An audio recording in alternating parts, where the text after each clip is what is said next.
Un jour, je parlais avec un gars à propos de la mort. Tu sais, le genre de conversation que t'as avec tes potes à 1h du matin. Et le gars me dit « Ah, moi je pense que la mort, ce sera comme dans DBZ. » Et si, comme moi, vous êtes fan de Dragon Ball, vous voyez très bien ce que le gars a voulu dire. Restez bien en ligne, oui c'est ça, continuez c'est bien et poussez pas derrière. Bon, pour le paradis. La mort est constamment présente dans ce manga et bien souvent, on peut voir ce qui s'y passe après. Alors pour continuer notre série sur les mangas et animés en parallèle avec la Bible, on voulait vous présenter dans cette vidéo dans un premier temps le concept de la mort dans le manga d'Akira Toriyama et puis on fera dans un second temps un parallèle entre la Bible et DBZ à propos de ce sujet. Que vous soyez juste fan du manga ou juste fan de la Bible, je vous encourage vraiment à écouter cette vidéo parce qu'elle est vraiment intéressante, notamment le tout dernier parallèle que je vais faire. Alors bien sûr, n'hésitez pas à vous abonner à la chaîne YouTube et laissez-nous des commentaires, notamment s'il y a un manga que vous aimeriez qu'on analyse dans ce type de vidéo. Tout d'abord, laissez-moi introduire pour ceux qui ne connaissent pas le manga, ce que sont les Dragon Ball.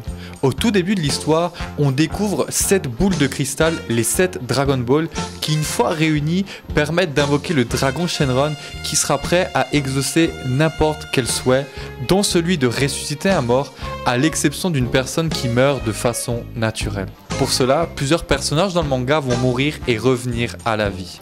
Au départ, il n'était pas possible de réaliser 2 fois le même souhait, mais au fil de l'histoire, de nouvelles Dragon Ball vont être découvertes sur une autre planète, les Dragon Ball de la Terre vont devenir plus puissantes, et en comprenant qu'ils peuvent formuler le souhait d'une autre manière, il sera possible de ressusciter plusieurs fois la même personne.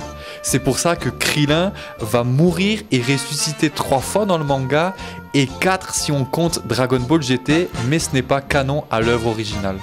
Lorsque les personnes meurent, leur âme quitte leur corps et arrive devant le grand roi Enma qui est chargé de juger sur la base de leur existence sur Terre si les gens vont au paradis ou en enfer. On le voit pour la première fois lorsque Sangoku meurt dans son combat contre Raditz. Alors que nous avons bien dit que la destination était soit le paradis soit l'enfer, lorsque Sangoku sera mort, il sera accompagné du dieu de la terre afin de lui demander la permission de parcourir la route du serpent afin de rejoindre la planète de Keo, un autre être divin. Il faut comprendre qu'à ce moment-là, la vie après la mort nous offre une étendue immense dans l'univers de Dragon Ball. Toutefois, Sangoku étant une exception, puisqu'il ne va ni au paradis ni en enfer, on va rester sur le chemin traditionnel qu'emprunte l'ensemble des morts dans l'univers de Dragon Ball. Les mauvaises personnes vont en enfer. Avant Dragon Ball Super, sorti en 2015 et qui est la suite de l'œuvre originale, on ne voit jamais l'enfer dans le manga. Par contre, on le découvre dans l'anime à partir de l'épisode 13 et on le voit aussi dans le film Fusion. L'enfer dans Dragon Ball est loin de nos idées. On ne voit ni flamme ni même de souffrance comme on pourrait l'entendre. Avec Dragon Ball Super, on découvre une scène où Freezer est en enfer. Et on peut avouer que c'est un peu bizarre ce type d'enfer, mais en même temps on comprend très facilement que dans le manga, c'est chaque criminel qui a sa propre punition en enfer. Ceux qui vont au paradis sont les bonnes personnes. Le roi Enma les choisit en fonction du bien qu'ils ont accompli sur la terre. Et alors que la mort est récurrente dans le manga, très peu de scènes prennent place en enfer. Si Sangoku aurait pu rejoindre le paradis, rappelons-nous que ce dernier a préféré parcourir la route du serpent. Il ira tout de même visiter ce lieu après la défaite de Cell. Tout comme l'enfer, le paradis est très loin de l'image qu'on pourrait avoir. Ce lieu n'a rien d'extraordinaire, les morts n'ont ni besoin de manger, de boire ou de dormir, même si ils peuvent le faire, et pour rester dans l'esprit de Dragon Ball, des tournois d'arts martiaux y sont organisés. Concernant le paradis, on peut noter 2 choses dans Dragon Ball. La première est que lorsque quelqu'un fait beaucoup de bien, celui-ci peut garder son corps dans l'au-delà, donc il faut faire un maximum d'œuvres. Et la deuxième est lorsque Dabra, qui est un méchant que l'on découvre dans l'arc de boue, est mort, celui-ci n'ira pas en enfer, mais il sera envoyé au paradis parce qu'il avait trop de relations avec des personnes qui se trouvaient en enfer. Le mec, c'est le patron de la mafia. Mais la mort dans Dragon Ball ne s'arrête pas là. Parce que si pendant longtemps il était question de paradis ou d'enfer, à la fin du manga, il sera même question de réincarnation. Alors que Sangoku est en train de vaincre la version pure de Majin Buu, il demandera que son ennemi se réincarne en une bonne personne afin de pouvoir le combattre une nouvelle fois. Le roi Enma va entendre son souhait et Buu sera réincarné en Aube. On comprend donc avec ce survol que la vie après la mort dans DBZ a une étendue immense. Et dans tout ça, j'ai retenu 3 choses avec lesquelles je voulais faire un parallèle avec la Bible. Et comme dit, la dernière est dingue. Et je dis pas ça juste parce que j'aimerais que vous alliez à la fin de cette vidéo, mais tout simplement parce que je la trouve vraiment intéressante. D'ailleurs, les 3 sont intéressantes. La première est que dans Dragon Ball, tout le monde crève. Je sais, c'était pas un scoop. Mais il faut se dire que même s'il y a des boules de cristal qui permettent de faire le vœu qu'on souhaite, on comprend très facilement que personne n'est invincible. Et finalement, c'est comme dans notre monde réel. La mort existe et tout le monde doit y passer. Même si ça peut faire peur, même si on n'aime pas trop en parler, on sait tous qu'un jour, ça nous tombera dessus. Et finalement, comme dans le manga, la Bible dit qu'à la mort, l'âme se sépare du corps et va rejoindre Dieu afin d'y être jugé. Dans Dragon Ball, tous les morts entrent en jugement devant le roi Enma. Et il faut savoir que personne ne peut outrepasser son autorité. La preuve en est que Freezer, un des guerriers les plus puissants de l'univers de Dragon Ball, a été lui aussi envoyé en enfer par le roi Enma. Et hors de l'œuvre originale, on sait même que Vegeta et Cell y étaient. De la même manière, dans la Bible, tous les hommes et les femmes vont entrer en jugement devant Dieu et seront jugés pour le bien mais aussi le mal qu'ils ont fait, et cela même pour les choses cachées que personne ne sait. Et finalement, personne ne pourra contester la décision de Dieu. Dieu, en tant que bon juge, va donc devoir finalement juger nos mauvaises œuvres. Et le standard de Dieu pour que l'on entre au ciel est que nous n'ayons jamais commis de mal. Puisque la Bible affirme que parce que tous ont désobéi à Dieu, tous seront privés de sa présence.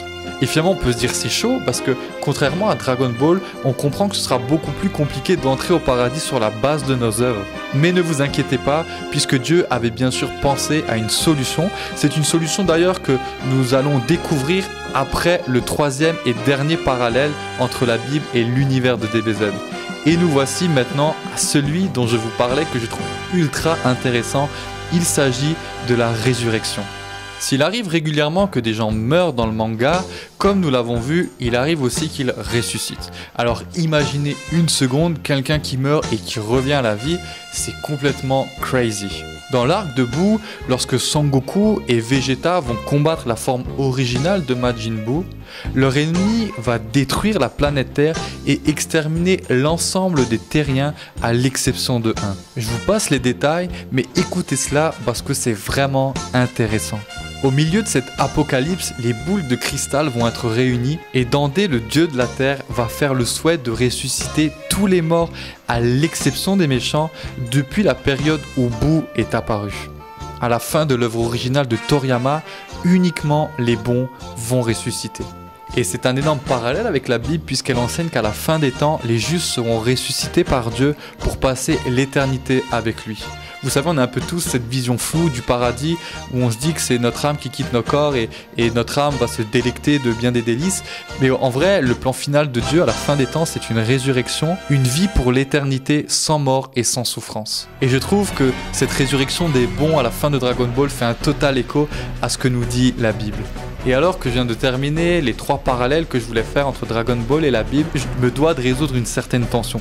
Certainement, dans cette vidéo, vous êtes dit, frère, c'est un peu bizarre ce que tu nous dis, parce que d'abord, tu dis que personne ne pourra aller au ciel, tout le monde va aller en enfer, et que finalement, certains, les justes, vont pouvoir aller au paradis. Et comme je le disais, la Bible affirme que tous ont désobéi, que tous ont commis du mal, et donc que tous seront privés de la présence de Dieu.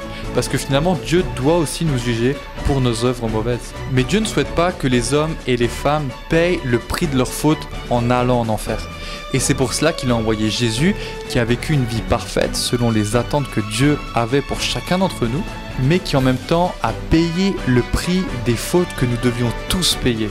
En fait, si Jésus meurt sur la croix, c'est parce qu'il prend sur lui le jugement que nous devions prendre. Ce qui veut dire que si je demande pardon à Dieu, et que je comprends et que j'accepte ce que Jésus a fait sur cette croix pour moi, et que je me détourne de mes mauvais comportements, alors je peux dire que je vais passer l'éternité avec lui. Et je me devais d'expliquer cette tension entre personne ne va au ciel et les justes iront au ciel. Je ne veux pas forcément m'éterniser, mais si vous voulez en savoir plus sur ce sujet, alors n'hésitez pas à nous écrire ou bien à regarder des vidéos qui sont sur notre chaîne et qui parlent de cela. Parce que comprenez bien, et j'ai envie de vous le dire, l'histoire de Jésus, contrairement à celle de DBZ, est une œuvre réelle et Jésus est vraiment mort pour vos fautes. Parce qu'il voulait que vous soyez réconciliés avec Dieu. En tout cas, si ça vous intéresse, écrivez-nous. N'hésitez pas à aller checker d'autres contenus comme je viens de vous le dire. Et lâchez-nous un commentaire en nous disant ce que vous avez pensé de cette vidéo. Je vous dis à bye.